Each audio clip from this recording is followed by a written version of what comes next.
Bonjour, mon nom c'est Jean Ostorn des Jardins VMO Inc. de Drummondville et vous écoutez les podcasts agricoles du Québec. Dans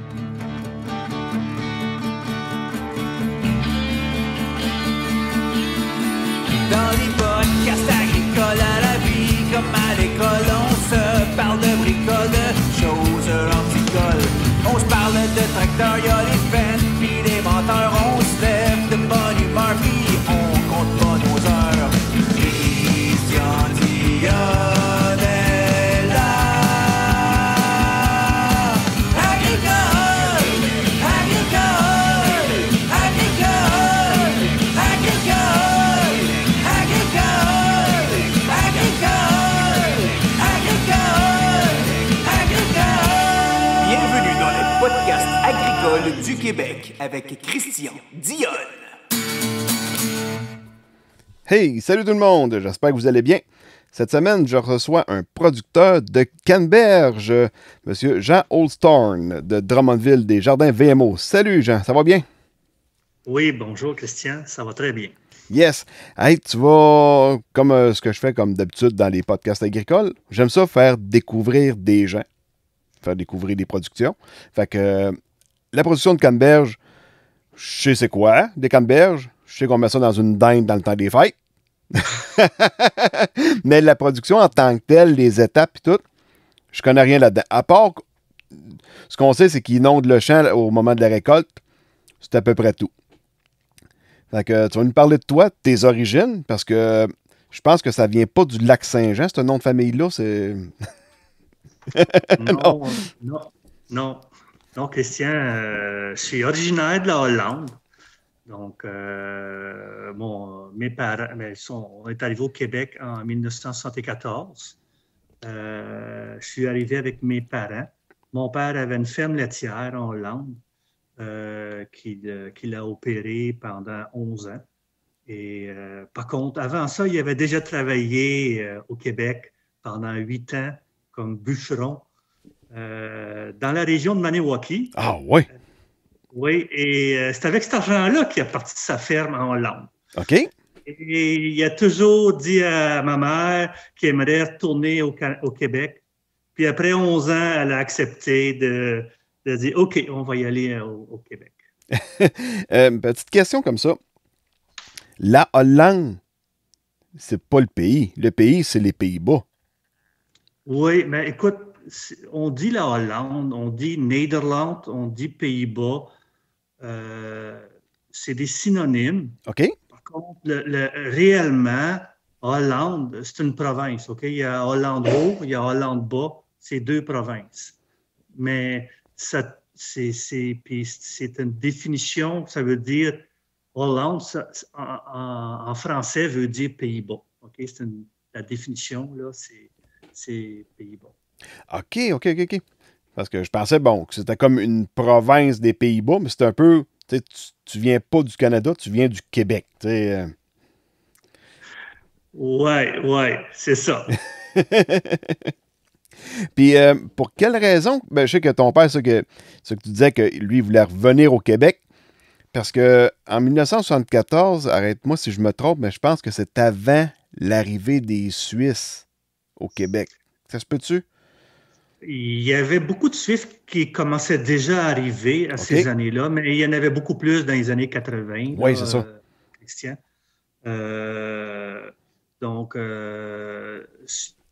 Puis il y a eu plusieurs Hollandais qui sont venus au Québec, surtout autour de Montréal et la rive sud de Montréal. On connaît les familles Van Winden, surtout, là, qui sont sur la rive sud de Montréal. Dans le Maraîcher?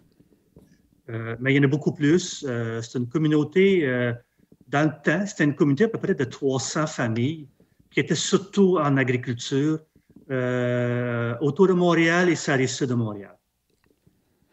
OK. Puis ton arrivée au Québec en 1974, t'avais quel âge quand t'es arrivé ici? Oui, j'avais 10 ans. 10 ans? Puis une petite anecdote, tu sais, je parlais pas un mot français, donc quand on est arrivé, on a eu un petit cours de 2 semaines en langue de français. Donc, petite anecdote, première journée, j'arrive à l'école, c'était quand on est arrivé, on restait à Saint-Joachim de Beaupré, qui est 1 heure à l'autre bord de Québec, Oui. au nord du Québec. Et mon père commençait là-bas à travailler un petit peu sur une ferme temporairement, d'en trouver un pour lui-même. Et quand j'étais à l'école, on me demandait, devant toute l'école, on était réunis ou pas, parce que les nouvelles personnes qui arrivaient là-bas, il n'y en avait pas souvent. Donc, il nous présentait devant toute l'école. Il me demandait, comment tu t'appelles? Je suis devenu rouge comme une tomate. Je ne savais pas ce que ça voulait dire. Elle me répète ça 2 fois. Puis, la 3e fois, elle me dit à l'oreille, c'est quoi ton nom? Là, j'ai compris. Ce que j'avais appris, c'est quoi ton nom? Mais tu sais, en 2 semaines, on n'apprend pas nécessairement beaucoup de mots. Donc, c'était un petit peu l'anecdote au début, quand j'ai commencé à l'école à Saint-Joachim de Beaupré. Puis j'imagine que pour ton père, ça devait être plus facile quand il est revenu ici, parce que s'il avait été bûcheron à Maniwaki, il devait déjà connaître le français un peu. Oui, lui, il était plus familier avec le français. Par contre, ça n'a pas pris 1 an et demi qu'on était plus familier que lui, là. Non, ça, c'est sûr. Puis, voyons, une petite question comme ça. Attends un petit peu, là, je l'ai complètement. Il va falloir que je prenne plus de notes. J'ai échappé ma question. Oui, mais c'est pas grave, Christian. On est allé, tu sais, mon père était producteur laitier en Hollande, donc c'était vraiment dans ses gènes de vouloir continuer en production laitière. Ben oui. Donc, pendant ce temps-là, on a cherché des fermes. Donc, on a voyagé pendant à peu près 1 an là, à travers le Québec chercher une ferme laitière.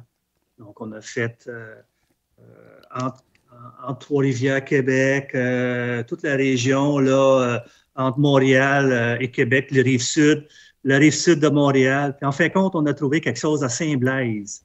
Donc, on est allé s'installer sur une ferme à Saint-Blaise. Puis la petite anecdote là-dedans, c'est qu'il y avait un Suisse qui est arrivé en même temps que nous autres. Ah oui? Puis qui cherchait une ferme laitière aussi. S'il écoute, il va se reconnaître. Mais on bidait un peu sur les mêmes fermes. Donc, fallait être rapide sur la ferme qu'on voulait avoir parce qu'il y avait ce monsieur-là. Puis aujourd'hui, c'est une belle ferme, 2e génération aussi au Québec, sur la ferme laitière. Encore à l'endroit où les autres sont installés, qui était quasiment dos à dos à notre ferme. J'ai retrouvé ma question. En Hollande, ça parle quelle langue? Ben, c'est une langue spécifique, c'est le hollandais. OK. Donc, qui est une langue germanique. OK. Qui ça ressemble beaucoup à l'allemand un peu. Je peux comprendre un petit peu l'allemand, les Suisses allemands plus ou moins parce que le dialecte est vraiment complètement différent. Ouais, c'est pas le. C'est ça, c'est un peu comme les Français du Québec et les Français de France, là. Mais est-ce que tes enfants parlent le hollandais, eux? Malheureusement, Okay. Ça s'est perdu un peu. Néanmoins que j'ai marié une fille qui a des origines néerlandaises, par contre, qui est née au Québec. Elle, c'est une 2e génération. Ses parents sont arrivés dans les années 50. OK, oh, tabarouette, ils sont arrivés pas mal de longtemps. Oui. Puis ensuite de ça, Jean, tu as fait ton cheminement à l'école, puis tu es allé étudier en agriculture, j'imagine? Oui, ben écoute, j'aimais quand même l'agriculture. On est allé, on restait à Saint-Blaise, donc je voulais apprendre l'anglais aussi un petit peu en même temps. Oh, j'ai fait mes écoles secondaires et cégep dans la région de Saint-Jean-sur-Richelieu. Ensuite, je suis allé... je ne savais pas trop quoi faire encore, mais j'aimais l'agriculture, donc j'ai décidé de continuer à étudier. Je suis allé à l'Université de McGill faire un cours de bac en agriculture. En agronomie. En agroéconomie. OK.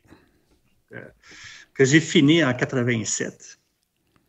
Et aussi, il y avait deux choses pourquoi on avait pris ce cours-là, que j'avais pris ce cours-là. Premièrement, il était un an de moins qu'à Laval. Donc, on allait sur le marché du travail un an plus vite. Et deuxièmement, ben, on sortait de là avec des connaissances anglophones qui étaient vraiment intéressantes, puis que je trouvais important là, dans mon cheminement de carrière.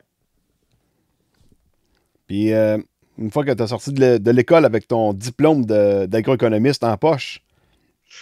Ben, écoute, quand que j'ai sorti de là, mon rêve, c'était d'aller travailler comme directeur, responsable pour AgroPure ou une fromagerie ou quelque chose comme ça. Et quand je suis arrivé, ben, ça a l'air qu'ils n'engageaient pas des jeunes dans cette optique-là de mon âge. C'était d'autres choses. Donc, j'étais un petit peu déçu. Par contre, écoute, je suis allé travailler avec un de mes amis mon ami qui avait, ses parents avaient une meunerie. Okay. Donc, je suis allé comme représentant en alimentation. On passe à peu près tout par là quand on est agronome pour le groupe Henry, Jean-Marc Henry, à Saint-Roch-la-Chigan. Eux autres, donc j'ai appris vraiment là, le côté porcine, des troupeaux porcins, le suivi de troupeaux, le suivi de poulaillers et tout ça. Et aussi, étant donné que j'avais fait un bac en agroéconomie, j'ai aidé beaucoup au niveau administration, gestion de leur entreprise. Donc, c'était une belle école. Ben oui, c'est sûr. Il faut commencer quelque part. Oui, puis écoute, même si c'était pas ça que je voulais faire dans ma vie, à un moment donné, je les ai mentionné que je voulais faire d'autres choses. Donc, je leur ai donné du temps pour chercher un autre représentant. Et après ça, je suis allé rechercher un emploi beaucoup plus que je savais un peu plus où ce que je voulais m'en aller. Donc, je suis allé faire une carrière en financement agricole. OK. J'ai travaillé 20 ans pour la Banque Royale, RBC Banque Royale, dont j'ai commencé à Joliette. J'ai été à Saint-Hyacinthe. Quand on est dans ces années-là, quand on voulait avoir des promotions, il fallait changer de place. À Saint-Hyacinthe. Et après ça, on a changé de place pour travailler à Drummond et Victoriaville. Donc, ce qui était où ce que je demeure actuellement à ce niveau-là. Je suis allé essayer pendant quelques autres années après ça pour une autre institution financière pour voir si l'herbe était plus verte. À ce niveau-là. Donc, une autre très bonne institution, la TD. Donc, qui était quand même assez nouveau au Québec depuis les derniers 10 ans, 15 ans en agriculture. Donc, je suis allé travailler avec eux autres quelques années à ce moment-là. Est-ce que l'herbe était vraiment plus verte? C'est une très bonne institution. Ils se ressemblent pas mal. C'est juste c'est le logo qui est vert. Ouais, l'autre logo, il est bleu. Oui, c'est ça. C'est ça. À ce niveau-là. Par contre, tu sais, dans ces 20 dernières années-là, je demeurais quand même à Drummondville. OK? Donc, les enfants étaient rendus à ce moment-là à l'âge scolaire et ça ne me tentait plus de déménager. Donc, on avait décidé de rester sur place. Puis, à un moment donné, on cherchait une terre à bois. OK, donc j'avais demandé à des agriculteurs, mes clients, j'ai dit, regarde, tu ne connais pas une terre à bois dans le coin ou quelque chose de même. Je voulais couper mon bois, avoir un petit peu un emplacement autre que juste la maison. Et là, ben, il y a un des agriculteurs qui me dit, Jean, il y a une terre à bois, mais il y a une ancienne carrière à sable qui vient avec dont le permis était échu. Et le gars, il a fait un petit champ de canneberge là-dessus. Donc, OK. C'est sûr que ça m'a allumé. Donc, on est allé voir, moi et mon épouse. Puis, c'était à l'automne. On ne voyait pas grand-chose. C'était le début de l'hiver. Il y avait déjà un petit peu de neige dessus. Donc, à un moment donné, on fait un offre. Puis, on était prêt à s'attendre. On ne s'entendait pas du tout. Donc là, ben, j'ai laissé tomber. Puis à un moment donné, au mois de mars, avril, le monsieur, il revient. Il dit, il faut que je vende. Puis, es-tu encore intéressé? Donc, oui, on était intéressés. Tu sais, mon épouse, elle vient du milieu de maraîchage. Son père avait une grosse ferme de maïs sucré pour la consommation humaine. Donc, on avait déjà essayé de venir, de reprendre la relève, mais on était 3 sur la liste de la famille qui voulait reprendre cette entreprise-là. Puis, fait compte, mon beau-père, il a choisi son fils au lieu de sa fille. Puis ça n'avait pas fonctionné. Par contre, écoute, on a fait notre chemin à travers de tout ça. Puis, pendant cette période-là, j'avais acquis une terre pas loin de chez mon beau-père pour l'intégrer à un moment donné à probablement prendre la relève à mon beau-père. Oui. On l'a gardé, cette terre-là, puis on l'a loué parce qu'on était rendu à Drummondville. Il faut penser que ça, c'est à Verchères. Donc, c'était quand même plus loin. Puis gérer une terre de 30 acres, éloigné de même, là, ça vaut plus ou moins la peine. Donc, non. Je l'avais loué, puis tout ça. Mais quand on est arrivé ici, on était quand même s'attendre avec le monsieur qui voulait vendre. Puis on l'avait acheté un petit peu là, les yeux fermés parce qu'on ne l'avait pas vu l'été, puis on ne savait pas trop qu'est-ce qu'il y avait en dessous. Donc, on a revendu notre petite terre là-bas, puis on a acheté la terre ici, puis on a mis un petit peu plus d'argent dedans. Tu sais comment ça fonctionne, il faut que ça balance au niveau financier quand on achète quelque chose.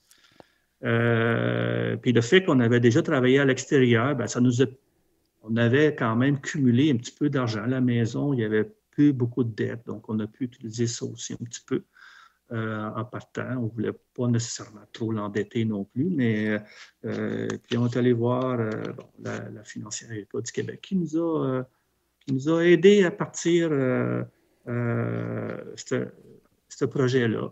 Il y avait 5 acres. OK. On avait, dans le projet d'achat, on avait fait une demande en même temps pour rajouter 7 acres de plus pour avoir 12 acres de canneberge. Mais quand on est arrivé la première année, ben, on voyait ça avait l'air d'un pas pire, champ de canneberge. Puis là, ben, le mois de mai arrive, des petites mauvaises herbes ils sortent. On essaie d'arroser ça. Ça ne veut pas arroser. Donc, un mois plus tard, les mauvaises herbes étaient quasiment un pied plus haut que les canneberges. Oh. On s'est dépêché pendant tout l'été, pendant toutes les fêtes de semaine, avec 2-3 jeunes, tu sais, des jeunes de 14, 15, 16 ans.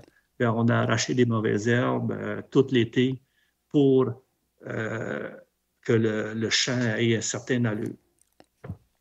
Est-ce que plusieurs... ça n'a pas donné bien des récoltes, cette affaire-là. Est-ce qu'il y a bien des herbicides? Ça a été décevant la première année. Est-ce qu'il y a bien des herbicides qui sont homologués pour aller dans les canneberges? Il n'y a pas énormément de... Non, hein? Il y a quand même plusieurs catégories d'herbicides d'homologués, mais beaucoup moins que dans les productions de grandes cultures. Okay? Dans grandes cultures, il y en a beaucoup. Ce qui n'est pas le cas là, dans les fruits. Non, c'est ça. Ils s'en cultivent vraiment plus grand du maïs puis du soya. C'est plus payant pour eux autres de produire pour ça. Oui. C'est souvent, on se bat là, parce qu'à un moment donné, les herbicides ou autres outils de protection, là, ils viennent qu'il y a de la résistance, puis ben, tu vas avoir des nouveaux catégories d'herbicides ou de pesticides pour être capable d'être capable de faire une rotation de pesticides ou de changer. Donc, un des deux. Donc là, ben, on a planté notre 7 acres l'année suivante. Bon, on a acheté en 2006 et on a planté en 2007 et 2008. OK. Pour faire 12 acres à partir de 2008. Et en 2008, qu'est-ce qui est arrivé? Les prix de la canneberge a chuté de façon importante. Il y a eu une crise à la fin de l'année 2008. Il y avait même un transformateur qui avait la misère à payer ses producteurs. Et Donc, boy. c'était une année assez difficile à ce moment-là. Et les années qui se suivent. Donc là, ben, on s'est calmé un peu. Je vais dire, Christian, ça a été, comme beaucoup d'agriculteurs, probablement, là, on l'a appris de façon dure. On a fait des projets conservateurs qu'on était capable de booker. Et en fin de compte, là, je vais dire, ces années-là, on est obligé d'injecter des fonds. On travaillait tous les deux à l'extérieur, mon épouse et moi. Donc, on faisait ces travaux-là. Tous ces travaux-là, on faisait ça le soir puis les fins de semaine. Donc, on travaillait très fort à ce moment-là. On n'engageait pas ou peu de monde, à peu près, peut-être les prix un peu pour faire un peu de désherbage, mais peu à ce moment-là. Puis on travaillait tout avec la machinerie usagée qui était quand même peu chère au départ. Donc, beaucoup de bris d'équipement. Puis les prix avaient chuté de combien en pourcentage environ? Ben, écoute, on était, exemple, à 45, 50 cents le livre. OK? Puis dans Canberge, on parle toujours en dollars US. OK? Parce que c'est une production nord-américaine. Les États-Unis sont des leaders. Donc, tout se paye en dollars américains. Donc, on était dans ces années-là entre 45 et 50 cents US. Puis même, écoute, l'année d'avant, il en manquait. Donc, il y avait les producteurs, les transformateurs au Québec avaient donné un bonus pour être capable de garder le producteur avec eux. Donc, ils nous avaient donné 20 cents US de plus, ce qui était intéressant. Puis, les années subséquentes, là, ça avait baissé, là, mettons, on parle probablement en 2009-2010, ça avait baissé jusqu'à 8 cents. Et tabarslack! Ouais. Méchante drop! Oui, ça, on parle de moyenne, là, puis là, ben, faut que tu penses que le coût de production dans ces années-là était autour de 25 cents, autour de 22, 23, 24, 25 cents US. De la livre. La livre. Mais pourquoi que ça a droppé de même? Il y a trop de canneberges sur le marché, j'imagine? Ou, Ben, écoute, quand le prix est bien haut, à un moment donné, là, les acheteurs finaux ont probablement... Moi, qu'est-ce que je pense? Ils ont opté pour l'utilisation de moins de canneberges dans le produit. Ils ont probablement changé leur recette. Et tout d'un coup, il y avait besoin de moins de canneberges sur le marché. Et on a eu des bonnes années ensuite aussi en production. Donc, ça, combiné ensemble, ça fait que tout d'un coup, là, il n'y avait plus de manque de canneberges. Et là, les transformateurs, ils ne savaient pas quoi faire avec. Donc là, ben, pour vendre, ben, ils baissent le prix. Ouais. Puis quand tu disais qu'ils ont changé la canneberge pour un autre produit, on parle de quel produit? Ben, dans ce temps-là, on parle surtout des jus. Les jus, il y avait une concentration un petit peu plus élevée. Probablement aussi dans des bars, toutes sortes d'affaires, là, et c'est probablement les pourcentages de canneberge qu'ils mettent là-dedans. Ils peuvent toujours s'ajuster un petit peu. Puis ils font des mélanges un petit peu différemment par rapport à ce qui est disponible sur les marchés. Donc, puis là, ben, quand les prix sont, mettons, quand les volumes sont revenus, puis que les prix ont baissé, ben, ils n'ont pas nécessairement changé ces choses-là.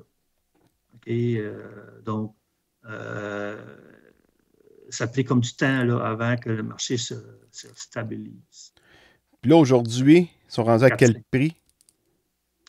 En date d'aujourd'hui, on est autour de 30 cents US. OK. Ce qui est un bon prix, OK, on peut dire. C'est sûr que ce n'est pas 45, 50 comme on a déjà eu. Non. Puis, plus haut que j'ai vu, moi, personnellement, c'est 80 cents US. Dans les années un petit peu avant que j'ai commencé. Donc, c'est probablement ces faits-là que les prix étaient très élevés, comme on est, les marchés chutent. C'est un peu comme le maïs, là, quand ça tombe à 350, puis ou même en haut de 300 pièces la tonne, ben, à un moment donné, tout le monde va faire du maïs, puis là, ben, les marchés chutent. Oui, c'est ça, on le vit, là.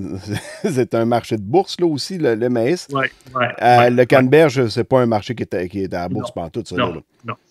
Non, c'est un peu plus privé. C'est vraiment, là, il y a quand même beaucoup de joueurs qui achètent des canneberges, OK? Mais des transformateurs en Amérique du Nord, il n'y en a pas une tonne. OK. Puis, ton coût de production, aujourd'hui, il est à peu près kiff-kiff avec ton prix de vente ou... Non, on fait une bonne marge. OK. On fait une bonne marge. Nous autres, on a... Qu'est-ce qu'on a fait? Quand ça s'est arrivé, les prix qui sont baissés, là, nous autres, on a commencé à orienter notre entreprise plus vers les marchés plus lucratifs. Donc, on a modifié un peu. On a fait... on vend des canneberges pour le marché frais, donc à des grossistes en marché frais. Puis je vends aussi de plus en plus directement aux épiceries et aux détaillants des canneberges fraîches et à des transformateurs, des petits transformateurs qui font des produits locaux. Donc ça, on a orienté notre entreprise un peu dans ce sens-là. Pas nécessairement pour être en compétition avec les gros transformateurs de canneberge au Québec, mais ce que moi j'ai trouvé, là, ces gros transformateurs-là, ils ont laissé un marché qui était les petits acheteurs. OK. Ces gros transformateurs-là, il faut que tu achètes, mettons, une tonne à la fois ou une vanne à la fois. Puis moi, je permets mettons, les petits acheteurs, comme celui qui voudrait faire des confitures de canneberge, il peut m'acheter une caisse de 20 kilos. Il peut m'acheter une caisse de 2, mettons, il peut acheter plusieurs caisses à 200 kilos. Il n'y a pas moyen d'acheter une tonne à la fois. Donc, je comble le plus petit marché, okay? Les besoins de plus petits marchés. Ah, ben c'est bien ça. Donc, je pense qu'avec ça, je suis capable de faire un bon bout de chemin. C'est sûr que les prix sont beaucoup plus élevés là-dedans, qui nous permet d'avoir une meilleure marge. Bien, c'est sûr. Les canneberges, là, quand tu vends ça aux petits transformateurs, tu fais ça à l'automne, à la récolte. Je veux dire, tu ne dois pas faire ça rendu au mois de juillet, là. Tu ne dois pas y garder 10 mois dans ton entrepôt. Ben, j'ai un petit congélateur. Donc, on s'en garde des fruits, des canneberges qu'on a récoltés en congélation. Donc, là, ben, pour te dire, demain, je m'en vais au marché public de Drummondville. Elle va avoir 35 livres demain. Okay? Donc, c'est sûr que c'est proche. Pour moi, il n'y a pas beaucoup de transport vraiment. Je vais aller faire mon épicerie au marché public de Drummond demain matin en même temps. Donc, mais c'est un bon client parce qu'elle en prend beaucoup à l'automne. Donc, on lui, dans ce temps-là, ben, on lui offre des canneberges à l'année. Puis j'en ai d'autres clients. Là, j'ai un autre client la semaine prochaine, ben, elle va avoir 600 livres. Donc, c'est quand même des petites quantités comparativement aux gros transformateurs qui font beaucoup moins ce style de client. Bien, je t'écoute parler, je compare ça un peu à nous autres, ce qu'on fait dans le sirop d'érable. Tu sais, on y va en baril, puis on ship ça tout de suite. C'est sûr que tout le détaillé, il y aurait plus d'argent à faire, mais on aurait plus d'ouvrage aussi en même temps. Là. C'est sûr que... Oui, c'est ça. Donc, on a un petit peu plus d'ouvrage. Puis la récolte, nous autres, on la récolte pour les canneberges frais. Ben c'est sûr qu'on a choisi une récolte à sec.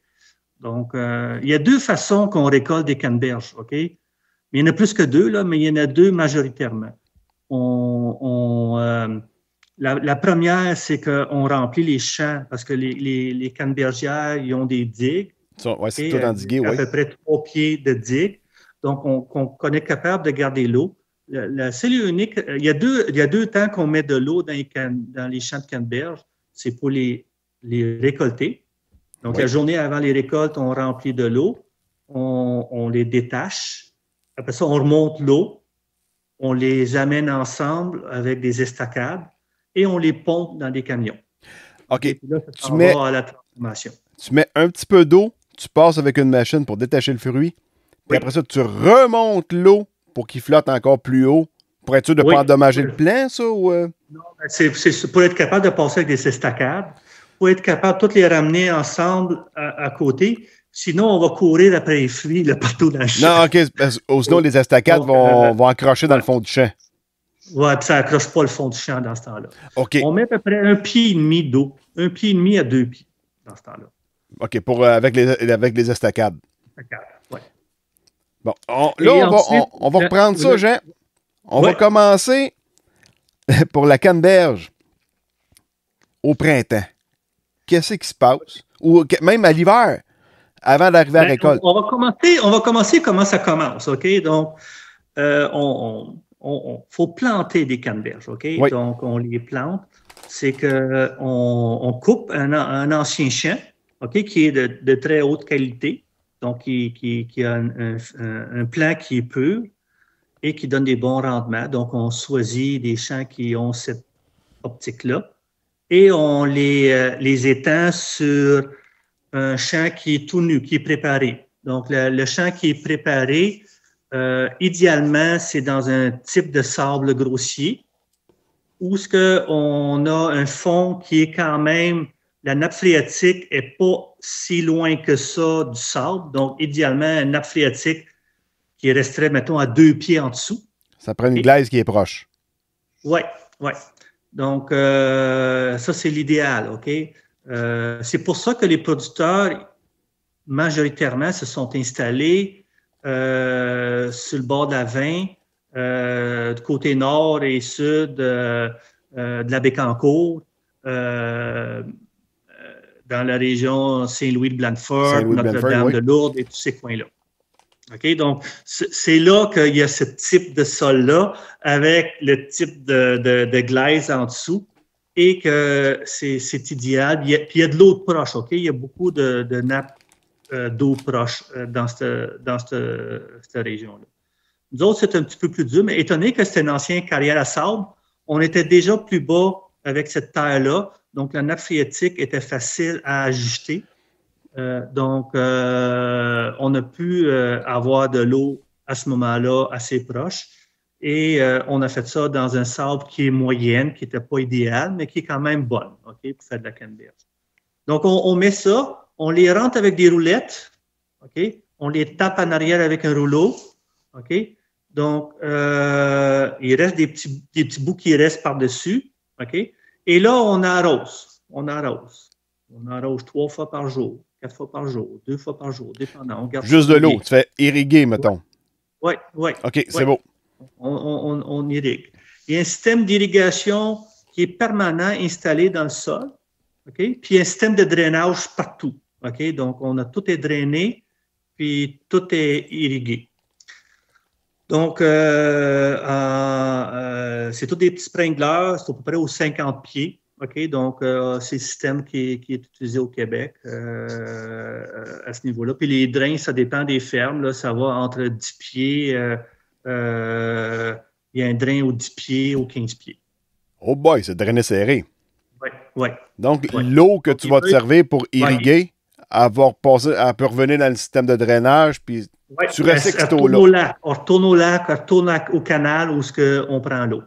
OK. Donc, c'est un circuit fermé. Donc, ça reste toujours la même eau qui se promène. À peu près, on peut dire 99% des fermes de canneberge au Québec ont un circuit qui est fermé. Donc, on réutilise l'eau qui est canalisée dans une réserve de la ferme. Okay? On a peu besoin ou pas besoin d'eau d'extérieur. Moi, j'utilise aucune eau extérieure. Okay. C'est toute de l'eau de ma ferme. OK. Donc, la valve de l'aqueduc est fermée, là. Oui, moi, je suis collé sur la rivière Saint-François, puis j'ai pas la rivière Saint-François est 14 pieds plus bas que mes champs. Donc, tu sais, j'ai pas besoin de l'eau de la rivière Puis elle ne vient pas dans mes champs non plus parce que mes champs sont plus bas que la rivière, là. On est capable de conserver notre eau sur place parce que les régions où on est situé, les nappes phréatiques sont très hautes, qui nous permet d'avoir de l'eau proche. Donc là, ben, on arrose. Au bout de 2 semaines, il commence à avoir des petites pousses. Puis au bout d'1 mois et demi, là, ben, on a une tige là, qui commence à avoir 1 à 2 pouces de haut. Puis c'est sûr que dès qu'il commence à avoir des pouces, à peu près d'1 pouce, 2 pouces, on commence à mettre de l'engrais. OK. Donc là, ben, on veut que ça couvre le plus possible.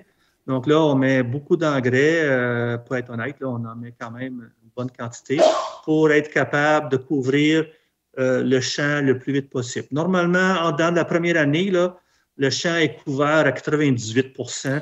On ne voit quasiment pas le fond, puis on va avoir des canneberges partout. Quand tu parles de... Tu vas avoir à peu près un plan. Au début, tu as peut-être 4 à 6 plants par pied carré. OK? Puis, parce que c'est des rangées de roulettes là, qui passent. Là. Puis après ça, tout ça, ça fait des petits. OK? Ça fait des stallons qu'on appelle, tous des petits stallons. Et ça couvre ton sol à la fin de ton première année. Quand tu dis beaucoup d'engrais, on parle de combien d'unités à peu près d'azote? La première année, on met ben, c'est pas beaucoup là, parce que, à ce niveau-là, on met entre 100 et 125 unités d'azote. OK. Une année normale, là, on va mettre à peu près entre 35 et 45 unités d'azote. Wow, c'est pas si pire. C'est pas beaucoup. Oh, non, c'est pas beaucoup. Non. C'est pas une plante qui a besoin beaucoup d'unités d'azote. Le fruit en a besoin, mais la plante en elle-même, elle n'a pas besoin beaucoup. Elle ne pousse pas beaucoup par année. Elle pousse à peu près 4 pouces. OK. Elle va faire, il y a des petites nouvelles pousses, mais donc elle n'a pas besoin beaucoup d'énergie pour elle-même. OK. C'est bon. Il y a eu des études scientifiques qui ont été faites, puis même ça a été fait partiellement au Québec. Par un agronome qui est encore dans le milieu. Et donc, on a des informations quand même assez précises des besoins de la plante qu'on utilise comme méthode. OK. Donc là, on a passé les roulettes, on a passé le rouleau, on a arrosé, on a mis de l'engrais. Ça pousse. Oui. Il faut enlever les mauvaises herbes. Parce qu'eux autres aussi, ils poussent. Ouais. Puis là, il n'y a pas d'herbicide homologué vraiment là-dedans. Donc, ben, il y en a un petit peu. Donc, on met des herbicides qui sont quand même assez douces, qu'on est capable de mettre. Mais c'est sûr qu'on fait... on utilise beaucoup mettons, on a le droit d'utiliser du Roundup. Mais seulement en touche aux mauvaises herbes. Donc, on les touche avec des bâtons. Donc, on a des gants. Oui. On appelle ça un bâton de hockey, nous autres. Donc, on joue au hockey dans le champ avec un bâton, avec une guenille humide au bout, et on touche aux mauvaises herbes, OK, pour s'assurer qu'eux autres, ils sont. Donc, il n'y a pas nécessairement de Roundup qui touche à la terre ou aux plantes. Non. Uniquement. Pour l'expliquer, dans le fond, c'est comme un tuyau PVC qui a une corde dedans qui, elle, est toute humectée de Roundup. Dans le tuyau PVC, vous mettez du Roundup dedans. Donc, quand vous passez la corde par-dessus le mauvais herbe, donc le mauvais herbe, il absorbe le Roundup, mais la corde, elle vient se réhumidifier de Roundup. Ça ne dégoûte pas. Donc là, c'est rien que le mauvais herbe qui est touché. C'est pas la canneberge, donc il n'y a pas de Roundup dans le canneberge, là. Inquiétez-vous pas avec ça, là. Non. C'est quand même intéressant comme production, comme fruit, parce que normalement, les utilisations d'engrais et de pesticides s'arrêtent autour du 15 de juillet. OK. Et on récolte autour du 15 d'octobre. Donc, on a 90 jours. 15 juillet, 15 août, 15 septembre, 15 octobre, on a 90 jours avec aucun aucun produit, OK, de protection. On n'a pas besoin de produits de protection pendant cette période-là. Donc, on est amplement là, dans les temps qui sont recommandés pour que les produits soient éliminés dans la terre ou au niveau des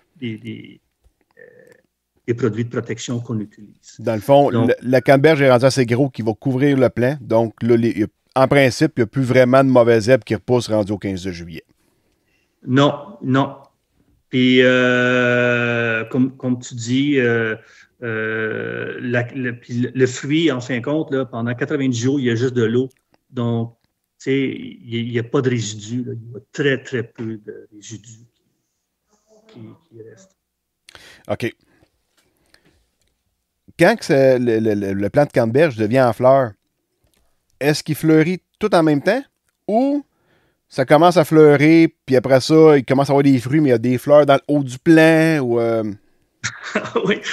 Ben, écoute, c'est sûr que quand on arrive au printemps, OK, ben, si on va arriver au printemps, OK? Donc là, le plant, il sort de l'hiver. Donc, on est au mois d'avril. Les plants sont encore, les feuilles sont rouges. Vont changer de couleur durant la période de croissance. Dès que la période de chaleur commence à venir, ils vont verdir. OK. Puis l'hiver suivant, vont devenir rouges. OK? Donc, la feuille, elle change de couleur. Il ne perd pas sa feuille? Il va perdre sa feuille uniquement lorsque la feuille ne voit plus le soleil. OK? Donc, étant donné qu'il y a un pouce à chaque année d'à peu près 4-5 pouces, donc, la pousse de l'année est là, l'autre pouce est en dessous. L'autre pouce qui est en dessous, il est souvent caché par la lumière, donc c'est sûr qu'elle va perdre ses feuilles parce qu'elle n'a plus de photosynthèse possible. Okay. Elle va perdre ses feuilles à cause de ça. S'il n'y avait pas ça, ben, elle pourrait garder ses feuilles tout le temps. C'est une question parce qu'elle n'a pas de soleil qu'elle perd ses feuilles. Mais la plante elle-même, les feuilles restent là. OK. Puis, est-ce que tu as des apiculteurs qui viennent porter des ruches au relais? Oui? Oui. Donc là, ben, au printemps, là, ben, quand que ça débeau, puis tout ça, on surveille. Nous autres, chez nous, on fait venir une équipe d'agronomes, OK, qui vont vérifier, qui font le dépistage et qui font l'analyse des champs de la santé. Moi, je trouve que même si je suis agronome, j'aime mieux avoir une équipe à côté de moi pour me confirmer que les choses qu'on fait sont bien. Puis en plus, ben, il y a un saut d'autorisation par rapport à un agronome qui a fait le suivi. Donc, lui, il va me dire, Jean, tu as un seuil d'insectes qui t'oblige à faire une protection ou tu n'en as pas. Donc là, ben, quand on n'en a pas, ben, on met rien. Non. Et quand on a un, ben, on va mettre une protection avec des insecticides qui sont recommandés par l'agronome. Donc, de cette façon-là, ben, pour vous dire, là, de cette façon-là, on a réussi. Ça fait quand même plusieurs années qu'on fait ça. Mais avant ça, on le faisait de façon systémique, l'utilisation des insecticides selon les connaissances de l'insecte. Donc, oui. on le mettait automatiquement, un peu comme on voit dans d'autres productions. Mais on a réussi à diminuer plus que 50% à ce moment-là nos utilisations d'insecticides. On fait la même chose avec les herbicides. De moins en moins qu'on va les utiliser, on va faire beaucoup plus aussi. Qu'est-ce qu'on a mis en place depuis 2 ans? C'est sûr qu'avec les pressions qu'on voit, ben, ça nous incite à trouver des solutions. Donc, depuis 2 ans, ben, on va utiliser beaucoup plus aussi s'il y a juste une petite partie du champ qui est utilisée, ben, on va faire des protections plus juste ce coin-là de champ, et non nécessairement tous les champs au complet. Ouais. Donc, aussi, on diminue de façon importante nos utilisations d'herbicides et de pesticides. Est-ce que vous êtes encore là, infesté? On n'est pas encore rendu aux fleurs. Là, on est proche des fleurs. Les fleurs, ils vont sortir quelque part au mois de juin. OK. D'habitude, quelque part autour du 15 de juin. Puis normalement, la floraison dure à peu près 3 à 4 semaines. Okay? Donc, ils vont durer jusqu'au 5 à 10 de juillet. OK. Cette année, on est en avance.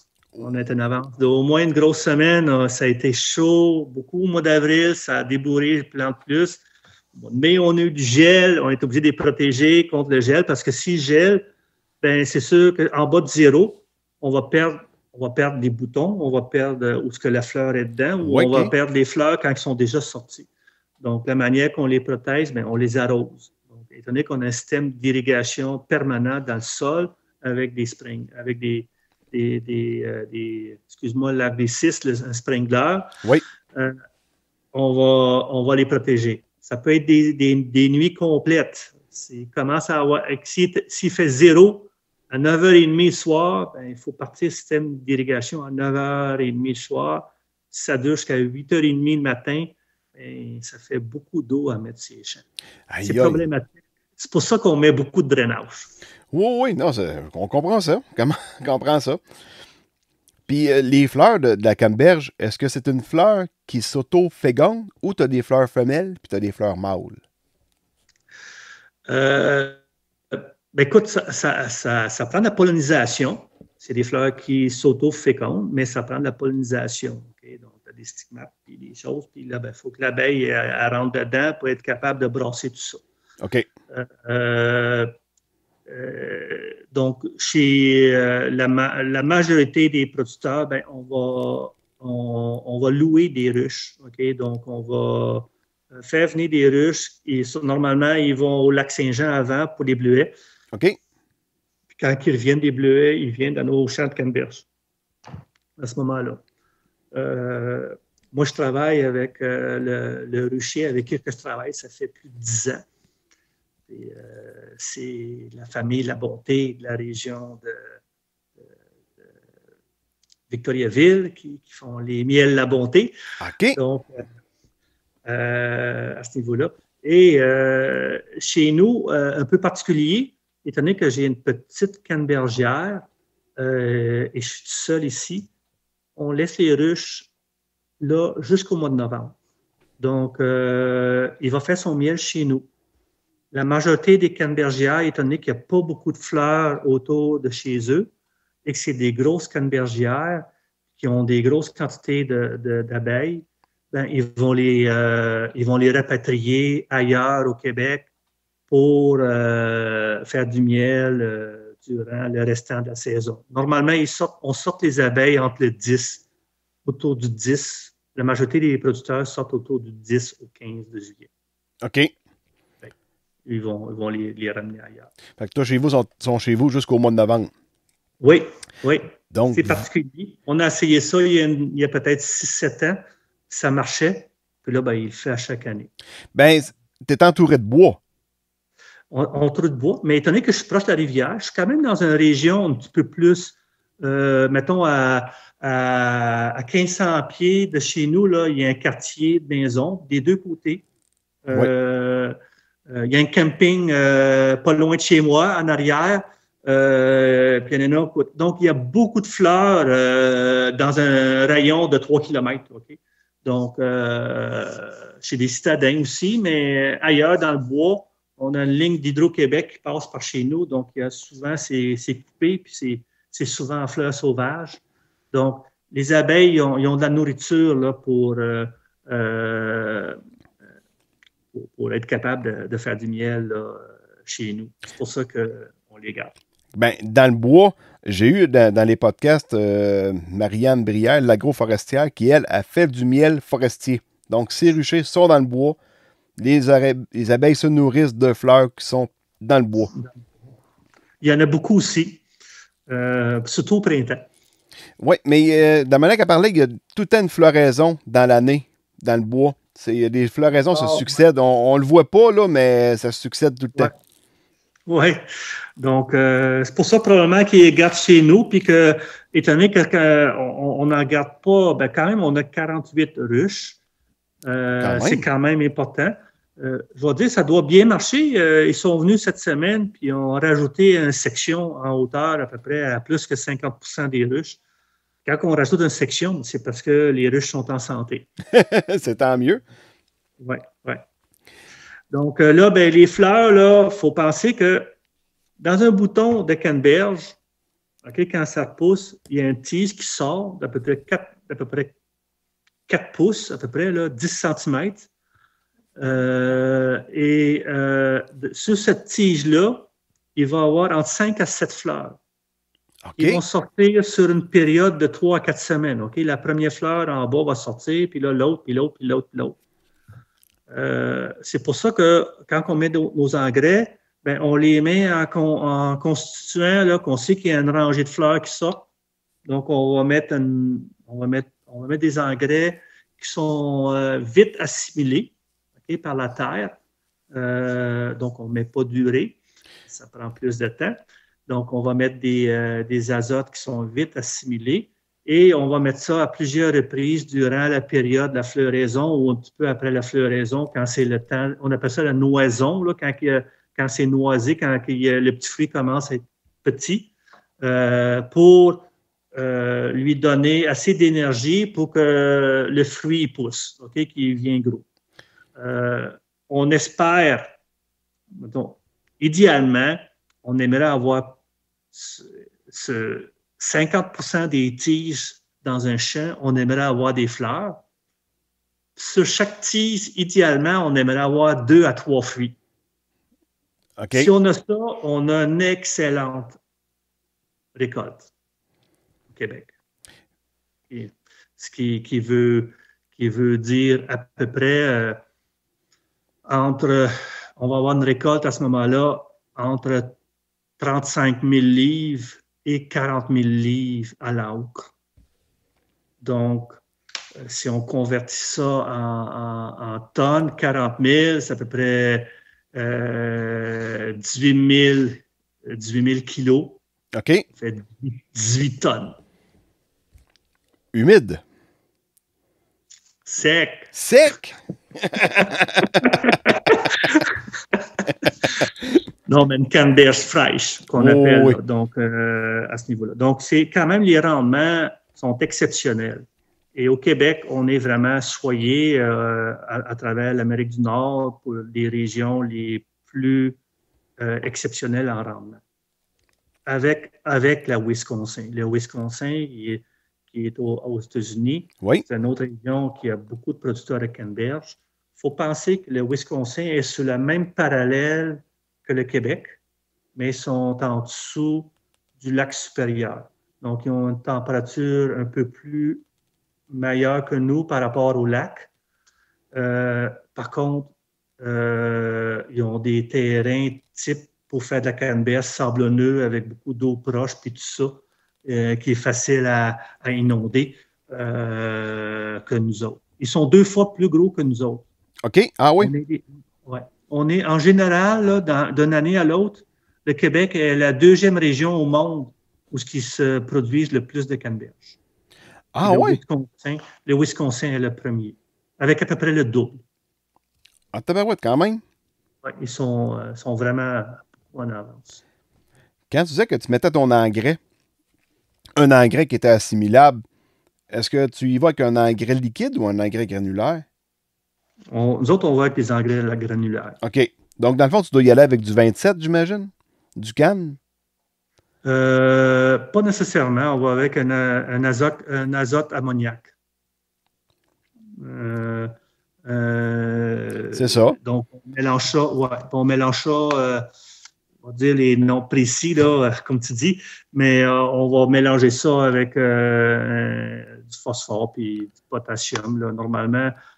Pour te dire, mettons, la formulation générale, c'est du 13-13-13. OK.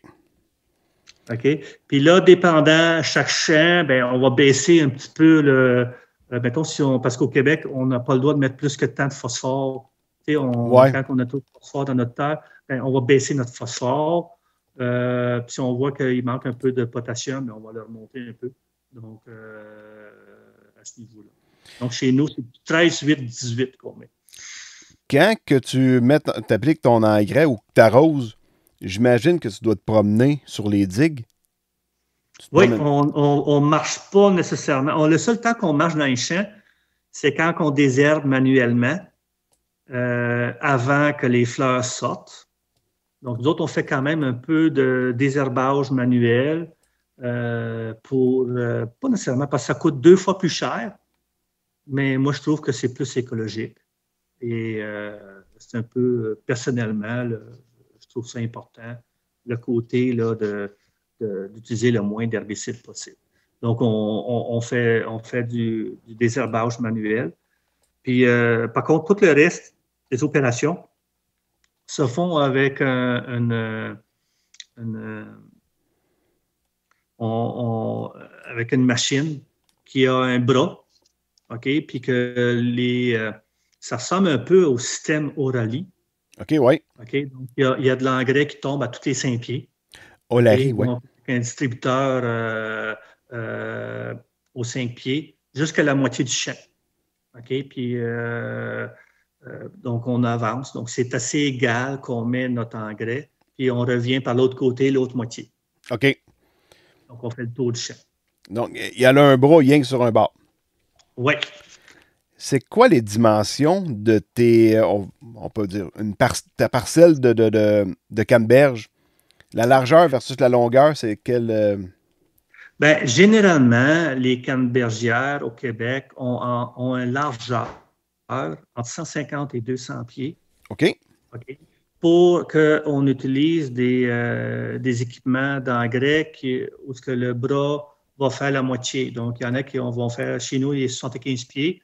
Et dans les plus loin, ben, c'est entre 90 et 100 pieds de long. Donc, il y a un contrebalancier d'un bord à ce niveau-là.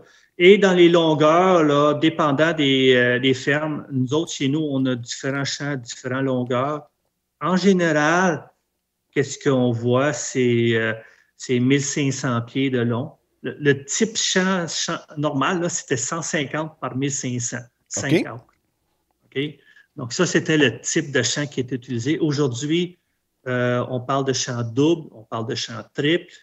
Ça veut dire qu'on a enlevé des digues et on a fait des champs de 15 acres. Et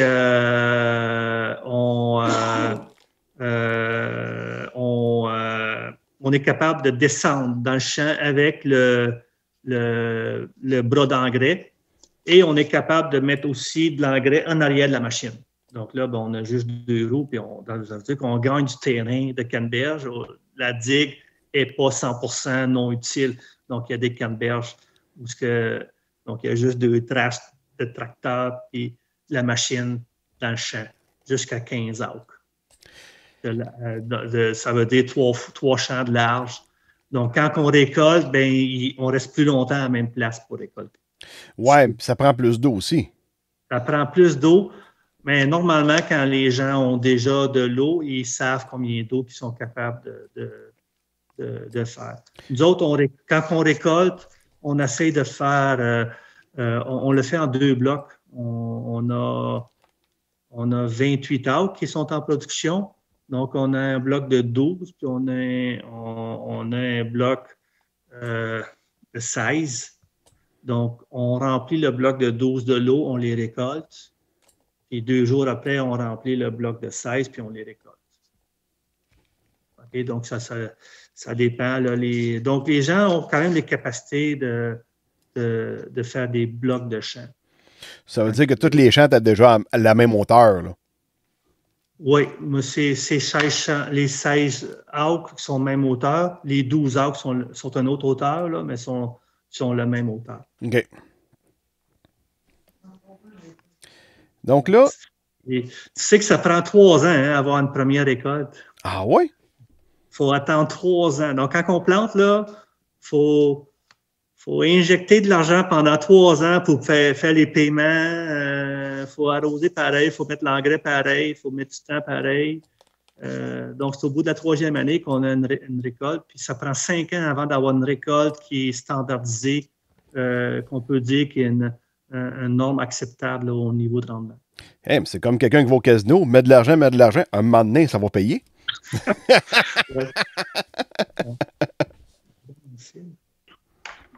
C'est correct, excuse-moi, là, je ne veux pas manquer de batterie. Oui, il faut que je le plug. Question technique. OK, on peut continuer. Au moment, là, on est rendu à la récolte, là, tu as eu tes fruits. Oui. Quand je vois à l'épicerie, là, je viens de un flash de même, il y a du jus rouge, du jus blanc. Oui. Dans le canneberge. Est-ce que tu as des fruits rouges et des fruits blancs sur les mêmes plants ou c'est complètement, mettons, un champ de fruits blancs puis un champ de fruits rouges? Non, ben, normalement, les fruits blancs, ben, en général, là, les fruits blancs, c'est des fruits qui ne sont pas mûrs. OK. OK? Donc, ils sont verts, ils blanchissent, puis après ça, ils rougissent. OK. Donc, quand on voit, comme c'est surtout Ocean Spray qui offre ça, là, le jus blanc. Oui.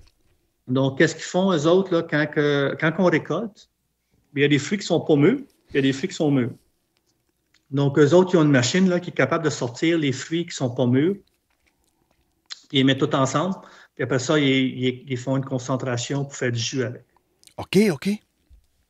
Donc, par contre, on se fait demander de temps en temps des canneberges blanches pour vendre. C'est assez compliqué. J'ai une cliente là, qui me demande ça à chaque fin d'année, à chaque début de récolte. Puis là, il faut que je les vois dans mes champs, puis où ce que je trouve que je pense qu'ils sont les plus beaux. Parce que des fois, il y a déjà des rouges à travers un peu, puis là, elle ne veut pas de rouge. Là, ça ne me tente pas de trier. Là. Donc, j'essaie de timer pour être capable de récolter. Puis là, je récolte à la main. OK. Et, on a un genre de peigne qu'on passe entre les feuilles, puis que les canneberges vont rester dans le peigne, il y a une petite boîte, puis on est capable de ramasser des canneberges à la main comme ça. C'est-tu un peu comme une récolteuse à bleuets? Ils ont pas ça une espèce de peigne qui se promène puis qui ramasse les bleuets? Je ne sais pas si tu as déjà vu là, des petites peignes là, qu'on met à la main là, quand on a une petite peigne à la main. Cette peigne-là est un peu plus gros. Elle a à peu près un pied de large, puis elle a des bouts en bois, OK, et pas en acier, donc c'est des bouts en bois arrondis, puis on prend vraiment nos deux mains, puis on passe entre les plants pour les kicker dedans. Donc, mais c'est un peu dans le même style. OK, c'est beau. Donc, j'ai fait ça au début. Quand j'ai commencé, là, mes clients locaux, parce qu'on trouvait que les transformateurs, à un moment donné, avec les variations de prix, qui ne nous payaient pas gros. Donc, moi, j'avais commencé à faire une clientèle locale. Donc, je récoltais tout ça à la main avec cet équipement-là.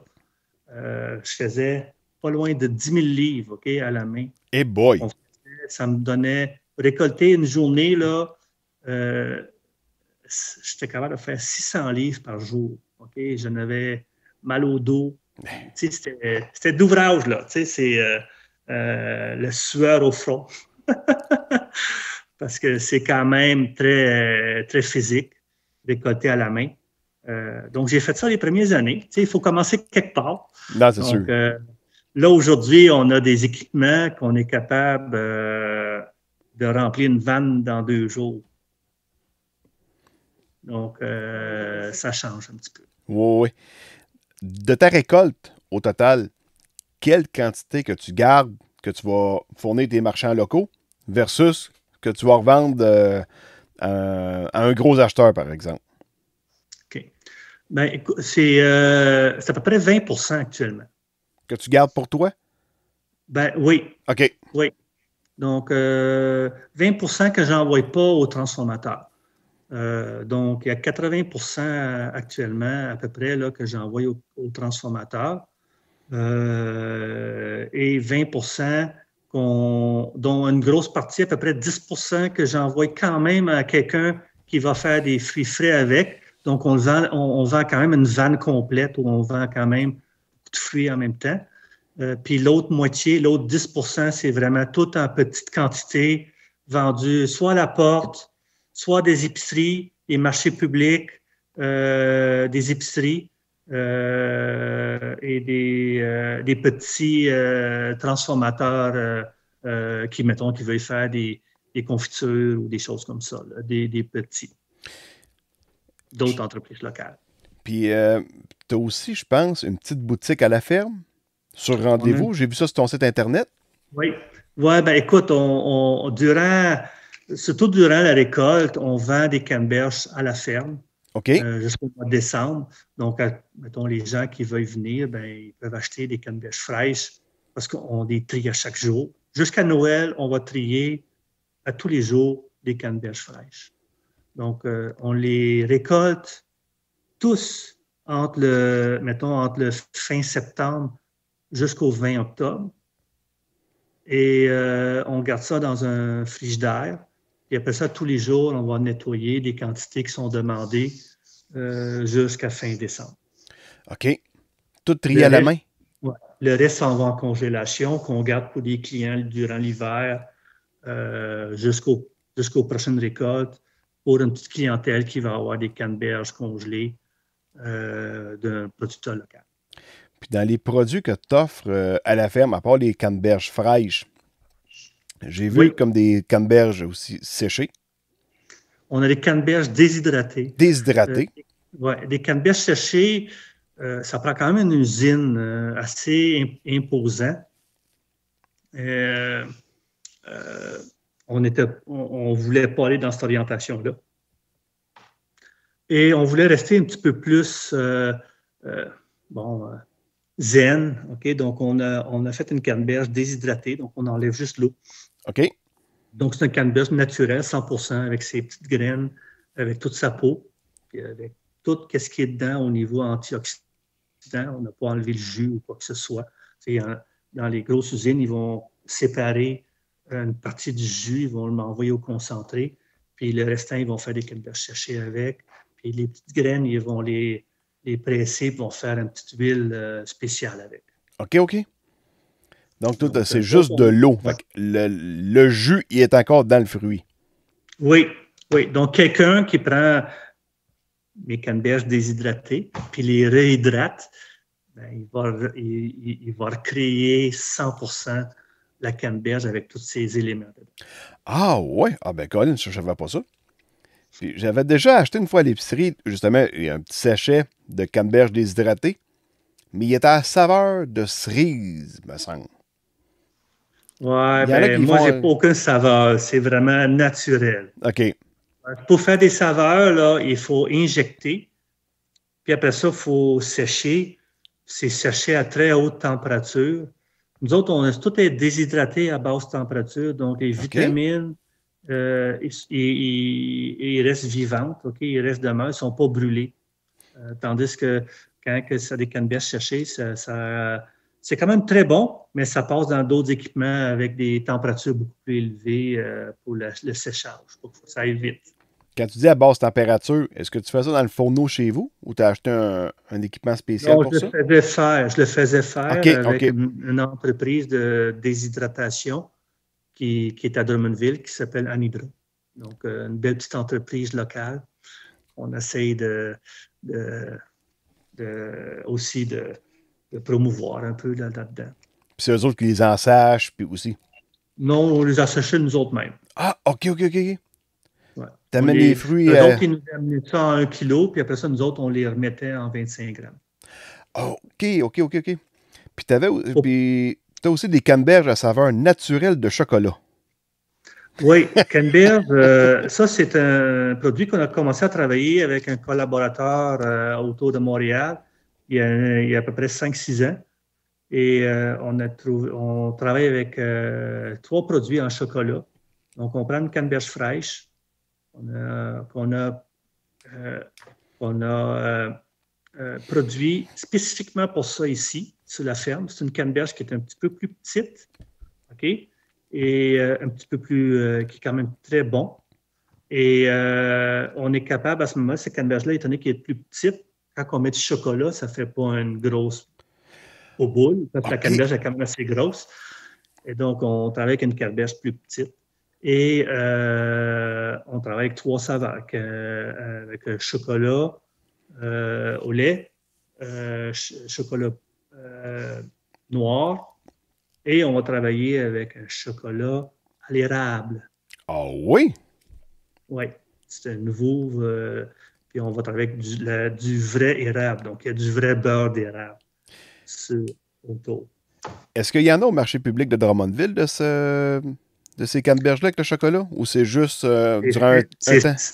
Oui, c'est saisonnier. OK. Donc, ça se vend à partir du début octobre jusqu'à peu près février, le chocolat. OK. Donc, il y en a à peu près, il y en a quand même dans beaucoup d'endroits au Québec, mettons au Québec, Montréal, beaucoup dans certaines IGA, pas partout. Je travaille avec un petit distributeur de produits locaux. Lui, il achète des produits locaux. Il fait beaucoup de produits au chocolat. Et on a travaillé en collaboration avec lui là, pour faire ce produit-là. On en a sur la ferme. Il y en a chez Rose Drummond, mettons dans la région ici, là, dans la région Drummond. Là. Il y en a chez Rose Drummond. Il va en avoir au marché public. Mais dans la période, c'est saisonnier, donc du début octobre jusqu'à peu près fin février. Ah ben, c'est sûr que je veux... Cet automne, faut que j'aille voir ça. C'est un must, c'est vraiment très bon. Quand tu parlais que tu faisais de la petite canneberge pour justement pour les tremper dans le chocolat, est-ce que c'est un petit carreau que tu as dans une parcelle de canneberge qui est... C'est une parcelle complète. Donc, nous autres, on a 10 champs. On a 10 champs. Donc, on a à peu près, pour faire ça court, là, on a un champ de 5 acres, puis on a 9 champs qui tournent autour de 2 acres et demi, qui sont à ce moment-là. Donc, on a 2 champs de 2 acres et demi de cette petite canneberge-là qu'on utilise pour les marchés frais et pour le chocolat. C'est plus facile d'avoir. Puis, est-ce qu'il y a différentes variétés de canneberge aussi? Oui. Justement, on vient cette année de planter une nouvelle variété. En fin de compte, les 3 variétés qu'on a sur la ferme, on a une variété qui s'appelle le Stevens. Le Stevens, c'est une variété qui existe depuis plus de 40 ans, qui a été développée dans les années 60. Qui a été mise, ça prend quand même du temps, hein, ça a été développé dans les années 60. Ils ont commencé à mettre ça dans les champs dans les années 80-90. Okay. Mais c'est en 2000 que ça a vraiment commencé. Et c'est un des principaux variétés actuellement en Amérique du Nord. Par contre, toutes les nouvelles variétés, il y a des nouvelles variétés qui sont plantées maintenant avec des rendements supérieurs. Depuis à peu près une dizaine d'années. Et nous, on a planté ce printemps une nouvelle variété qui s'appelle le High Red, qui vient des États-Unis, qui va se récolter dans la première semaine de septembre.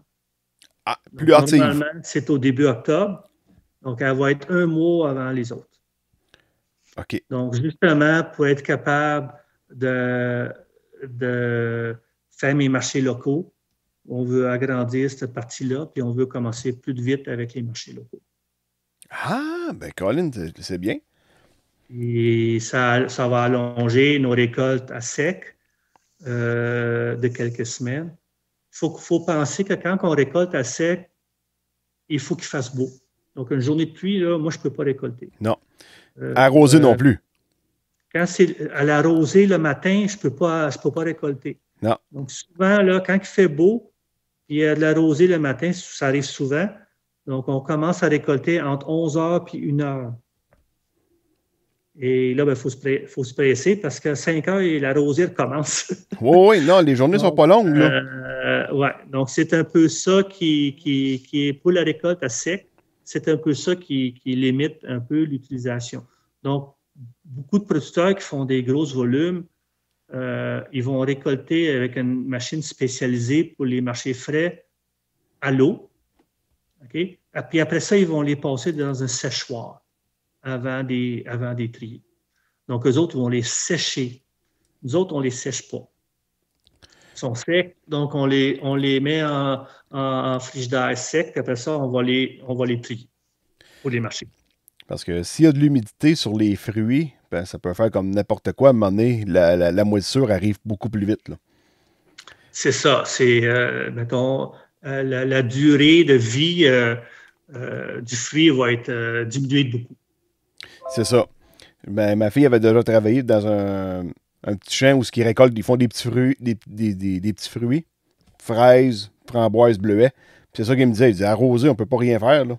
Fait que là, j'allais apporter ma fille le matin. Il disait, elle va attendre, là. Faut plus qu'il y ait de rosée avant de récolter. C'est ça. C'est la même chose dans le canneberge. Ah, c'est sûr que ça ne peut pas être différent, ben. Bon, ensuite de ça, j'ai une petite question comme ça. Quand que tu vas marcher dans un champ de canneberge puis que c'est boueux, est-ce que tu mets des souliers en bois comme en Hollande? Elle est bonne, celle-là. Pour être honnête, on utilise des souliers spécialisés quand on doit marcher dans les canneberges. Puis on a une activité à faire durant les floraisons et quand les fruits sont dessus. C'est des souliers de ballon-balai. Ah oui? Les souliers de ballon-balai, le dessous il est mou, puis ils sont un peu plus larges. Oui. Donc, la portée est plus grande et la pression sur les plants puis les fruits est moins grande. Donc, quand il y a beaucoup de fruits, OK, on flotte, on dit souvent, on flotte sur les fruits parce qu'il y a tellement de fruits que la pression n'est pas élevée. Puis là, on est capable de marcher dessus sans faire aucun bruit. Mais c'est sûr que ça va faire quand même un petit peu de bruit. Mais mettons exemple, là, il y a un sprinkler de cassé ou il y a une mauvaise herbe à enlever à la main ou il y a quelque chose à faire à la mitaine en plein milieu du champ. Mais c'est ça qu'on utilise comme soulier. Ben, on voyons donc. Des souliers à bois, là, c'est autre temps. Mais pour être honnête, j'en ai une paire à la maison que j'utilise de temps en temps juste pour aller sortir la poubelle.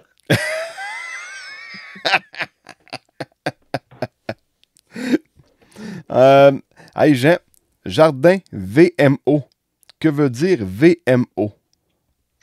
Ben, écoute, on n'a pas été chercher très loin. Mon épouse, son nom de famille, c'est Van Mill. Van Mill? Puis moi, c'est Olstorn. Donc, c'est VMO. Donc, les premières lettres de nos deux familles qu'on a utilisées. Puis on a utilisé jardin parce qu'au début, on ne savait pas si on restait dans canneberge seulement ou si on allait dans d'autres fruits. Actuellement, on a 30 acres avec le nouveau champ qu'on vient de planter. On a 30 acres de canneberge et on a un acre en bleuets autocueillette, des bleuets de Corin en autocueillette qu'on a planté en 2010. OK. On a commencé en 2010. On a planté en 2010 une demi-acre, puis on a planté en 2015 un autre demi-acre pour des bleuets en autocueillette.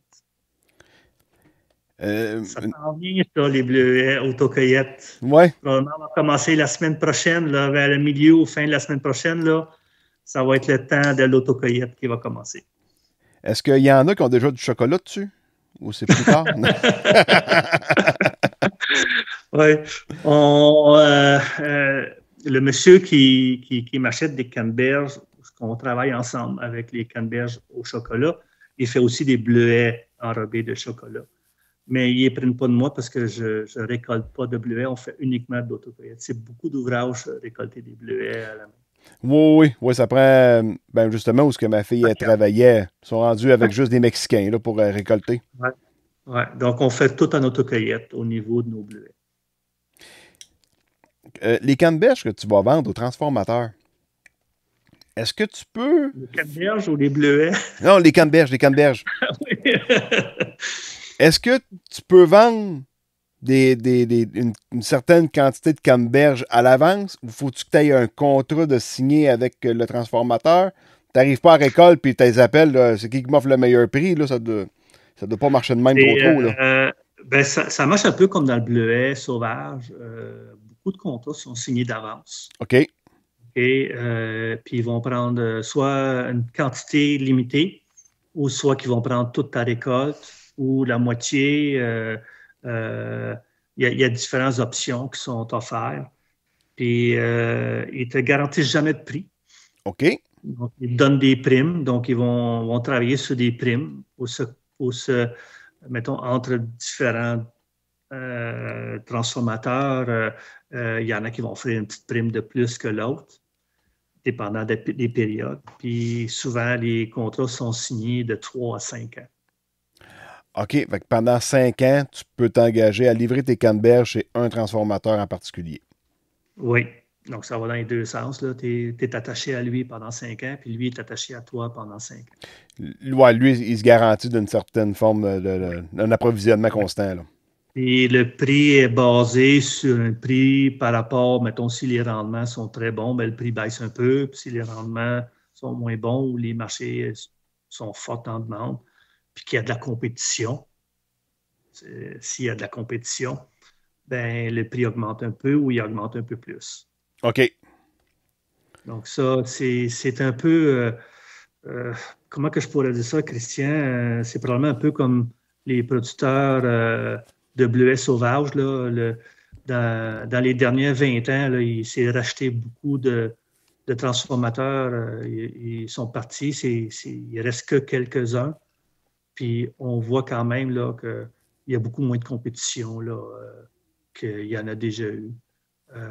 Donc, c'est beaucoup plus compliqué là, d'avoir... Là, à un moment donné, là, des périodes, là, mettons un exemple, je sais que dans certains sites, il manque des canneberges sur les marchés et que les prix, mettons un exemple demain matin, aujourd'hui, j'aurais des canneberges disponibles en grosse quantité.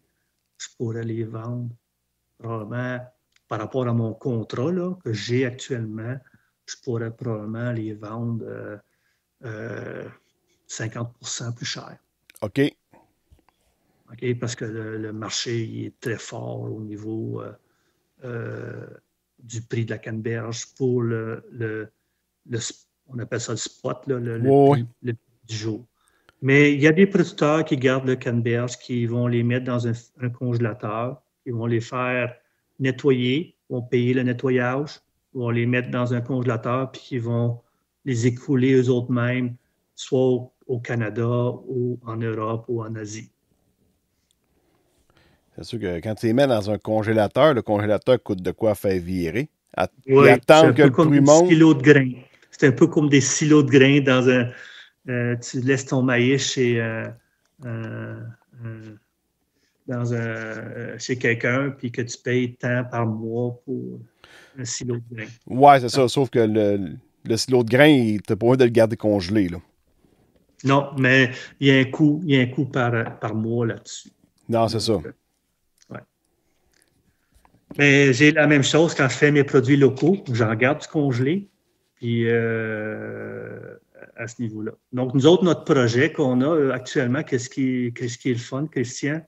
Mon fils a accepté ou il a décidé cette année de s'en venir avec nous. OK. Ah, ben Colin, félicitations. Tu dois être content? Ben écoute, je suis aux anges, comme on pourrait dire. C'est de toute facilité. Tu sais, c'est quand même quelque chose. Moi, c'est ma première année que je vais travailler avec mon fils. J'étais complètement tout seul. Je prenais toutes mes décisions tout seul. Aujourd'hui, là, c'est un peu différent. Oui, tu es toujours là? Oui. Bonjour. Ouais, je t'ai perdu, excuse-moi. Ouais, changer d'appareil. Donc, qu'est-ce que je disais? T'es-tu correct? Oui, je suis correct. OK.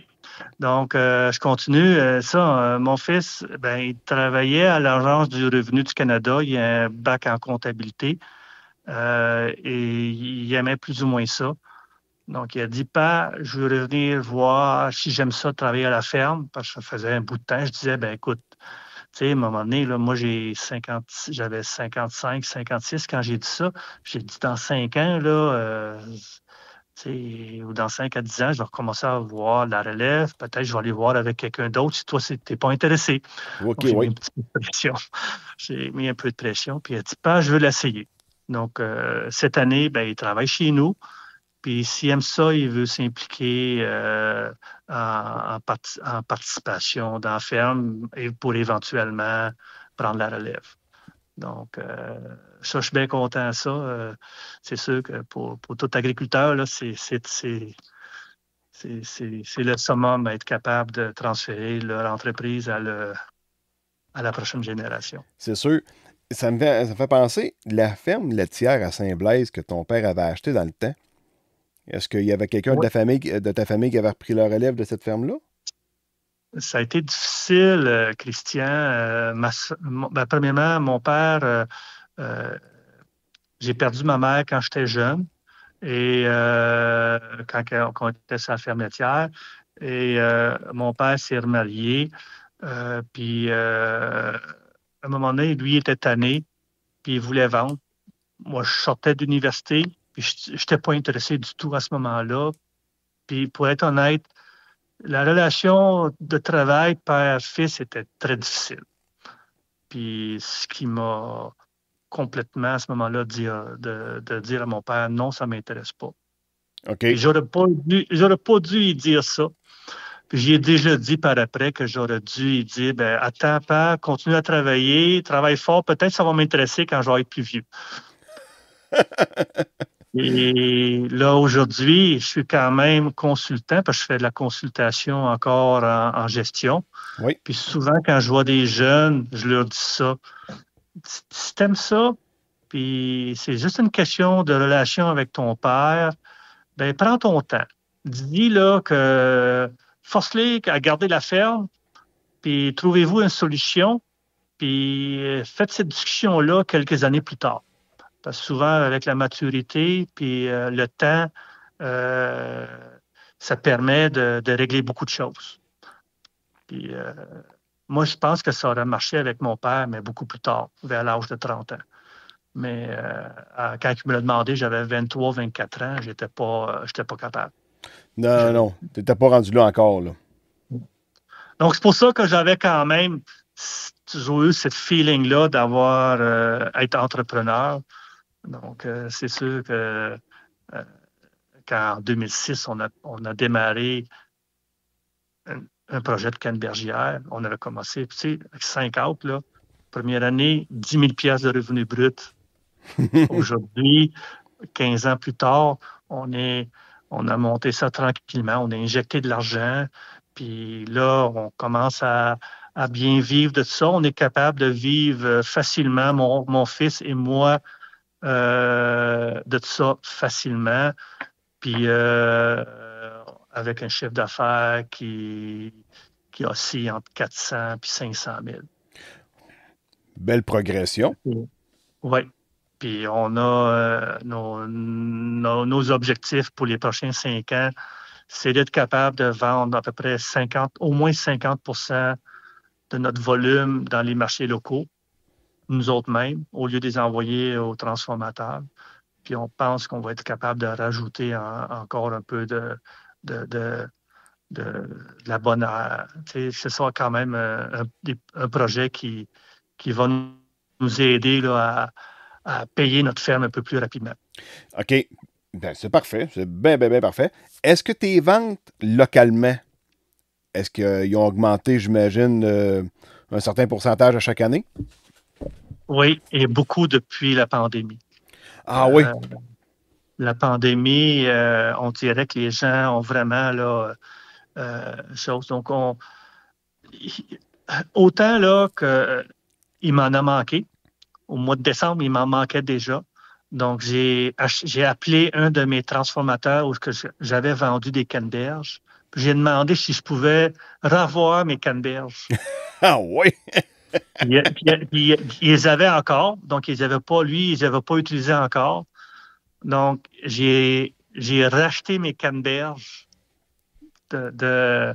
avec qui que j'ai travaillé. Ah ouais, mais Colin, il était bien fin de t'en revendre. Oui, ouais, ben, écoute, on est quand même, tu sais, on n'est pas, comme ça dit au début, là, on n'est pas vraiment compétiteur parce qu'on n'est pas sur les mêmes marchés. Donc, puis, tu sais, dans ce temps-là, ben, on est capable de collaborer ensemble. Là. Ah, ben c'est cool. Yes. Est-ce que ça ferait pas mal le tour, Jean? Ben, c'est ça fait pas mal le tour. C'est sûr que, tu sais, aujourd'hui, euh, néanmoins que j'ai quitté les banques, j'ai continué à travailler à l'extérieur de la ferme. À partir de 2014, quand j'ai quitté la TD, je suis allé travailler comme consultant, conseiller en gestion. Donc, j'offre mes services aux entreprises agricoles de la région et autres, surtout en petits fruits et maraîchage, mais aussi en production laitière, qui est quand même une grosse production que j'ai beaucoup de connaissances dedans. Euh, et ça m'a permis aussi d'aller chercher actuellement un de mes, mes gros contrats que j'ai pour que j'en suis fier, OK? Puis c'est le fun de travailler pour cette entreprise-là. Donc, je vais à peu près une fois par mois en Colombie-Britannique OK. Ah oui. C'est vrai. dans ça pour faire de la consultation là-bas.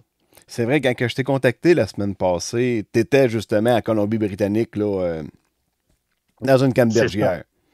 Dans une cannebergière. Donc, je fais de la consultation là-bas dans une cannebergière pour aider à l'entreprise là, à coacher des nouveaux gestionnaires, autant en production qu'en économie de cette production-là.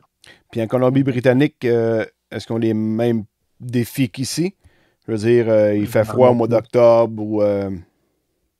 Non, ce n'est pas les mêmes défis. Premièrement, il n'y a pas beaucoup d'hiver là. Non, c'est Ils ça, ont OK. peut-être 2 semaines, 3 semaines d'hiver là, au mois de février. Mais ils ont beaucoup d'eau. Beaucoup, là, dans ce temps-ci, là, il y a une vague de chaleur énorme là, depuis un mois. Un mois qui ne mouille pas, donc c'est beaucoup d'irrigation. Il y a quand même une soixantaine de producteurs de canneberge là-bas. Au Québec, on a 90. Il y en a une soixantaine là-bas avec une production à peu près de 8 000 acres. Au Québec, on a à peu près 14 000 acres de canneberge. Donc, il y a quand même une bonne production là-bas. Donc, on peut dire que 90 des producteurs ou 95 des producteurs là-bas font toute affaire avec Ocean Spray. Parce que Ocean Spray, c'est une... Ici, c'est mélangé, c'est pas mal partagé. Il y a 3 ou 4 gros transformateurs au Québec, c'est pas mal partagé. Parce que Ocean Spray, c'est une coopérative qui vient de la Colombie-Britannique, je crois. Non? Ocean Spray, c'est une coopérative qui vient du Massachusetts. Ah, OK, Massachusetts, OK. Donc, ouais. Puis on a au Québec des producteurs qui sont dans les premiers fondateurs d'Ocean Spray aussi. Ah oui? Oui. Ça fait combien de temps que la canneberge est cultivée au Québec? Ça me semble, c'est... J'allais dire 1936 ou 37, le premier producteur. Je pensais que c'était bien plus récent que ça. Oui. Donc, si je me souviens bien, là, puis c'est une famille de la région de Drummondville. En plus, OK. Oui, oui. Donc, puis eux autres sont rendus à la 3e génération. Ils vont bientôt commencer la 4e génération sur la ferme. À Saint-Lucien, dans le fond? Non. Non? C'est la famille Larocque qui ont des fermes à Lemieux, puis à Sainte-Sophie de Levert, je crois. Oui, à Lemieux, oui, il y a des cannebergières là-bas. Oui, puis eux autres aussi, là, ils étaient distributeurs de fruits et légumes pour la région de Drummond, Victo et Trois-Rivières. OK. Donc, il y avait aussi ça là, à ce moment-là.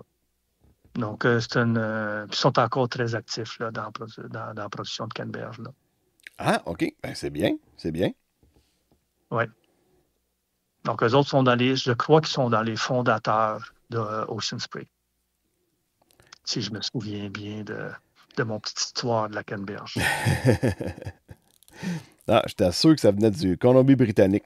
Je sais pas pourquoi j'avais ça dans la tête. Et, là.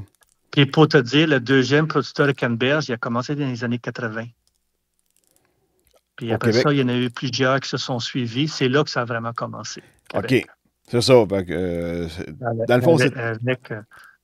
Avec Atoka, qu'on voyait sur l'autoroute. Aujourd'hui, ça a été vendu à Ocean Spray, mais qui était la famille BLR. Puis c'est eux qui ont vraiment, à ce moment-là, faire partir la production de Canneberge, qui, par après, la famille Lemoine, qui aujourd'hui est très impliquée dans Fridor, qui ont suivi dans ces années-là. OK. Bon, si le deuxième est arrivé dans les années 80, c'est ce que je pensais. C'est une production qui est relativement récente au Québec. Oui, c'est ça. Et moi, j'ai commencé en 2006. Bon, ben c'est bien parfait. Écoute, Jean, je te remercie beaucoup pour tout Ben, ton ça me fait temps. plaisir. De nous expliquer la production de Canneberge, puis les origines que tu viens de la province d'Hollande aux Pays-Bas. Les Chrétiens, si tu veux venir faire du patin sur nos cannebergières, ben, c'est sûr qu'on inonde nos cannebergières en décembre et on fait une grosse glace. Donc, ça fait des patinoires assez imposants. Ah, ben, je vais y aller avec mes bottines de snoot.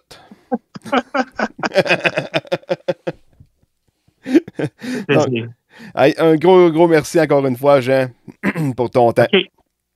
Parfait. Merci le bienvenu. Yes. Salut bien. Salut.